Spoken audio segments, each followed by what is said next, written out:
झिंझाना 17 जून।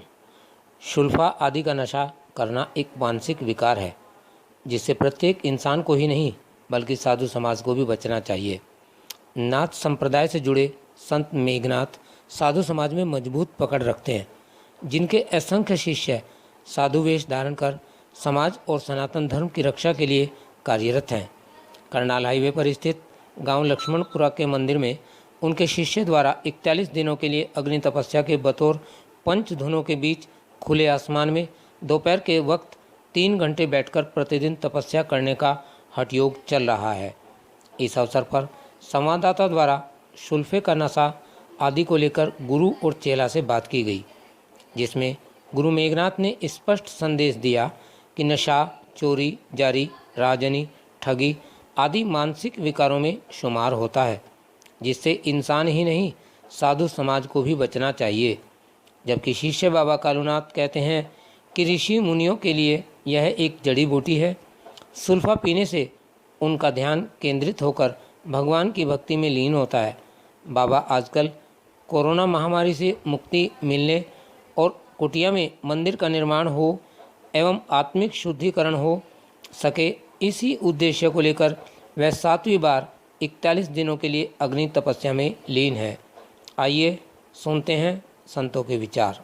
झिंझाना से प्रेमचंद वर्मा के द्वारा। झिंझाना भागवत में क्या बतलाया गया? महाराज जी, एक शंका है। आमतौर पर कहते हैं कि साधु समाज शुल्फे का सेवन करते हैं और चंद लोग उनके पास बैठने वाले भी शुल्फे का सेवन कर लेते हैं। तो आप इस बारे में क्या कहना चाहेंगे? ये सृष्टि में प्रभु ऐसा है, अज्ञान है, ज्यादा छिपा हुआ। ये तो एक विकार है, मानसिक विकार है। सुल्फा पीना, शराब पीना, गुटखे खाना, बलात्कार करना, चोरी करना, जारी करना, झूठ बोलना, ये तो विकृति है।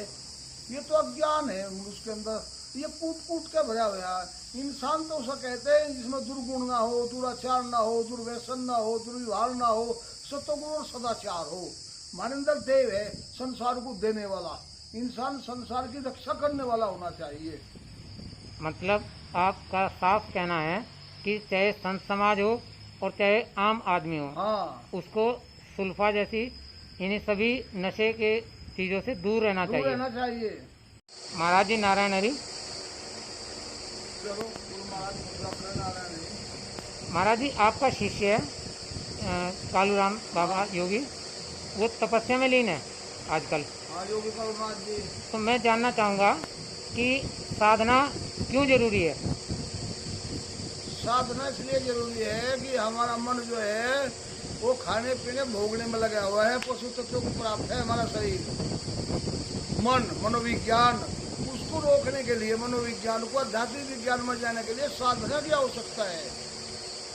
गुरु के बताए मार्ग पर चलने की आवश्यकता है और जो तीव्र शक्ति है उसको जागृत करने की आवश्यकता है और संसार के जीव की चराचर की सेवा करने की आवश्यकता है। मनसा वाचा कर्मणा तीनों लगा, इससे जीवन सार्थक और सफल हो।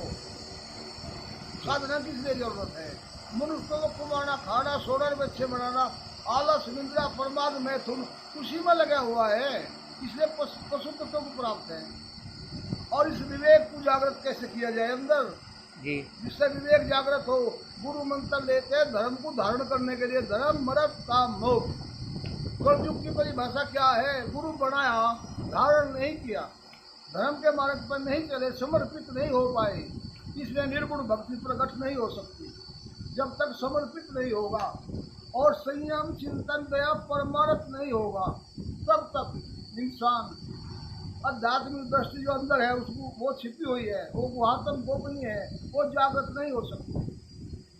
आदमी की तब आदमी का अपनी मंत्र पढ़ता है, उसका अपनी जानता हो निराकार है। भू अपनी माँ है, भूल भुए अपना पिता है, भूल भुए सुए अपना गुरु है। ओम भूल भुए सुए तत्सत्वरेण्यम भर्गो धीवस्य धीमहि धियो यो न प्रचोदया। सब जीव पर दया करे मनुष्य, तो सब हो जाएगा।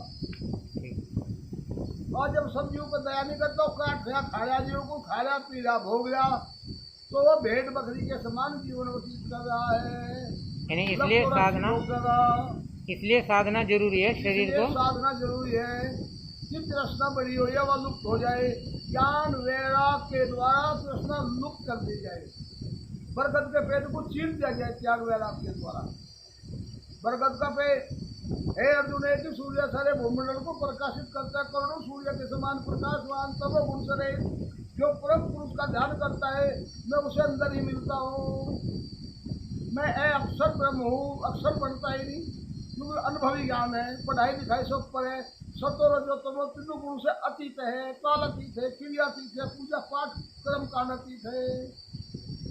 वैराग की खास जरूरत है, वैराग सन मार्ग पर लेकर चलता है मनुष्य, और वो आएगा समर्पित भाव से। गुरु कोई हो, भगवान एक है, रास्ते में मंजिल सबकी एक। ठीक महाराज जी। नमो पार्वती पते हर महादेव।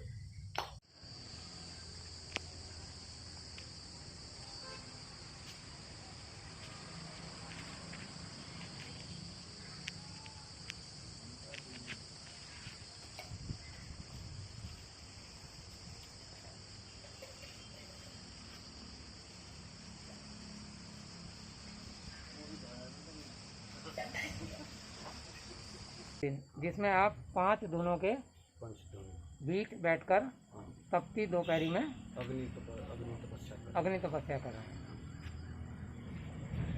महाराज जी, एक बात आपसे जानना चाहूँगा, कुछ बुराई है संत समाज में, जैसे एक आम लोगों की धारणा होती है कि संत समाज शुल्फा सेवन करता है, क्या ये बात सत्य है? सत्य है। आप बताएंगे जरा इसका कारण? सुल्फे का कारण ये होता है कि साधु की जड़ी बूटी है ये, ऋषि मुनियों ने जंगलों में उगाई थी ये भांग सुल्फा। तो ये इसको पीने से एक ऐसा होता है कि मन टिक जाता है, एक जगह घूमता फिरता नहीं है। ऐसे आप निस्वार्थ बिना सुल्फा पिए बैठे रहेंगे तो आपका मन कहीं का कहीं जाएगा। सुल्फे में जब दम लग जाएंगे तभी आपका मन एक जगह टिक जाएगा, कहीं घूमे फिरेगा नहीं, सुरती अच्छे से लगेगी। एक सवाल यहाँ से पूछता है, क्या आपके पास बैठने वाले शिष्य उनको भी आप सुल्फा पीने की राय देंगे या नहीं? या वे आपसे प्रेरित होंगे या नहीं? नहीं, हम किसी को नहीं कहते पी, और जो पी रहा है हम मना भी नहीं करते। अच्छा, जो साथ आपके बैठ के पीना चाहें तो आप उनको मना भी नहीं करते? और वो किसी को धक्के से सिखाते भी नहीं कि हाँ भाई तुम आओ यहाँ सुल्फा पियो, ऐसा नहीं चलता है। और आप कोई संदेश देना चाहेंगे? संदेश यही है कि साधु संतों की सेवा करो, आत्मा शांति रहेगी, कोरोना महामारी शांत हो। गुरु गोरक्षनाथ जी महाराज से अरदास लगा रहे हैं, बाबा मंगलनाथ जी से कि गुरु महाराज ये बीमारी काल तुरंत से तुरंत ठीक करें। आदेश आदेश। हाथ आप ऊपर को जोड़ के आप कुछ अपील करना चाहें तो वो कर सकते हैं। अपील यही है हमारी, यहाँ मंदिर चल रहा है, जो भी श्रद्धालु सुन रहा हो इसमें बढ़ चढ़कर हिस्सा ले, सहयोग करें। मंदिर निर्माण कार्य चल रहा है, इन्हें आपके द्वारा मंदिर निर्माण कार्य भी शुरू है। जिस मंदिर के निर्माण को आप पूरा करने की इच्छा रख रहे हैं, इच्छा इस कारण भी आप ये तपस्या कर रहे हैं। ओके।